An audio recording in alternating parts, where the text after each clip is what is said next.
Okay, we are here at Into the Box 2025 in Washington, D.C. with the Jon Clausen of Ortus Solutions fame and of lots of other fame too, from the stories I've heard from some of the team members. So how are you doing, Jon? I'm doing great.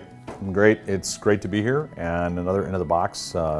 It's always a great conference. It's great to see people and see the excitement about different products and things that are going on. It is, and the weather's beautiful this year. Last year it was rainy and kind of yucky, but yeah, it's gorgeous this week. I love it.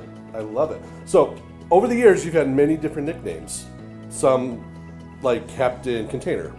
Yes. What's your current nom de plume? I think that's the one that Luis keeps sticking me with. Captain so Container. I think I keep getting stuck with that. Yeah. You do a lot more than that, though. I do a lot more than that. Matter of fact, I mean, containers are now like ubiquitous in the way that we deploy CFML apps. So really, like Captain Container, there's a whole lot of Captain Containers out there now. That's true. You know, I'm not the only exclusive Captain Container in the CFML world anymore. Yeah, so. I guess so. So, what kind of gets your juices flowing when it comes to tech these days? Well, I think one of the things I'm really excited about is some of the distributed tracing things that are available now that weren't before.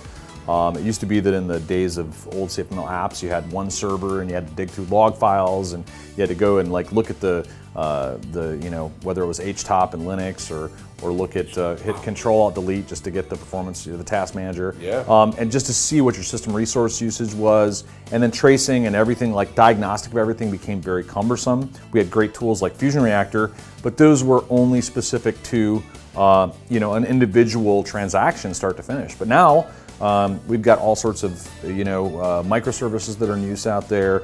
We've got different API calls to third-party vendors that people do. All sorts of integrations that are part of the modern infrastructure of web software, and some of the new things that are coming out with regard to distributed tracing and also analysis of transactions throughout the life cycle of an entire interaction, which also include database transactions, all of your REST HTTP calls to third parties, things like that.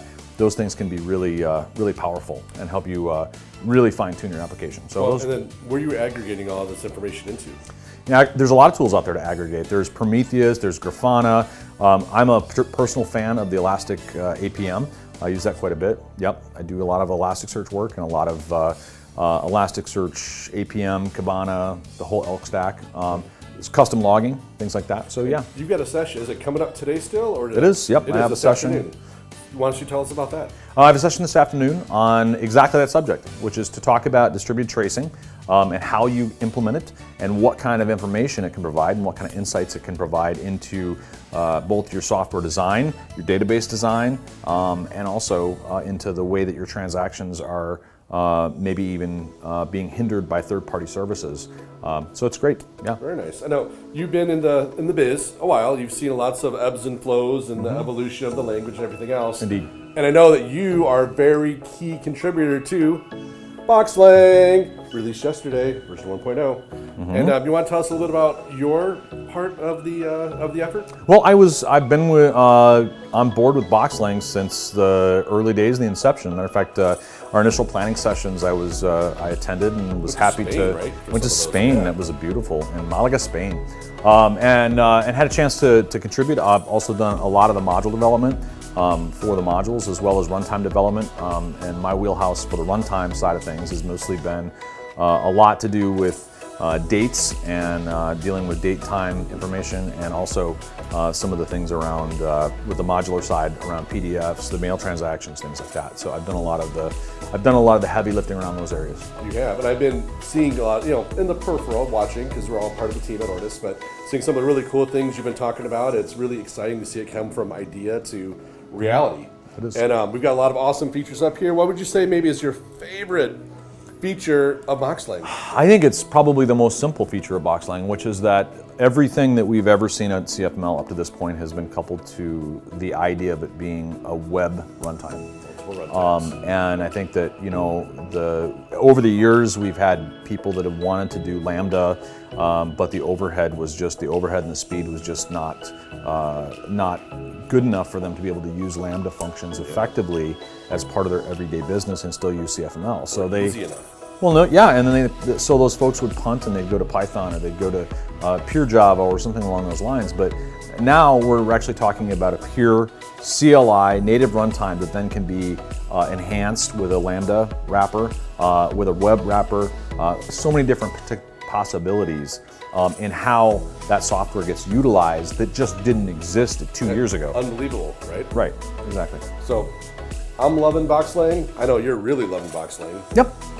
One thing I've been asking everybody, first of all, thank you for everything you do. It's been great. It's great working with you. We love having you as being one of the Ortus people that we all look up to. Not just because you're taller than me, but your stature and your gravitas. But one thing I've been asking everybody is if you can look 1 year in the future and tell future Jon Clausen something, what would that be? I think that within a year, especially as more and more folks adopt the software and we enhance the software and also sponsor some of the enterprise module development or things that they're looking for, I think we're going to be talking about a year from now where people are really embracing it and we're starting to see new and different deployments and people are going to be talking about the features and the possibilities that they've unlocked that they haven't before. For example, even from a standpoint of desktop apps, mobile apps, things like that, we're in the process of developing the BoxLang admin, which will be a plus feature right now. Yes. That's an entirely desktop app written in BoxLang, but running on the mini server. It's Electron. Yep. It's Electron. Exactly. So there's lots of possibilities, and what I think is going to happen over the next year, as now, once you say something is stable, people are going to go, okay, now I think I should try this out, right? Absolutely. And so I think people are going to start realizing, oh, I can do this. And one of the things I'm seeing in the software infrastructure right now is that companies out there, big enterprise companies, are actually developing their entire infrastructure, their software services, as purely Lambda functions.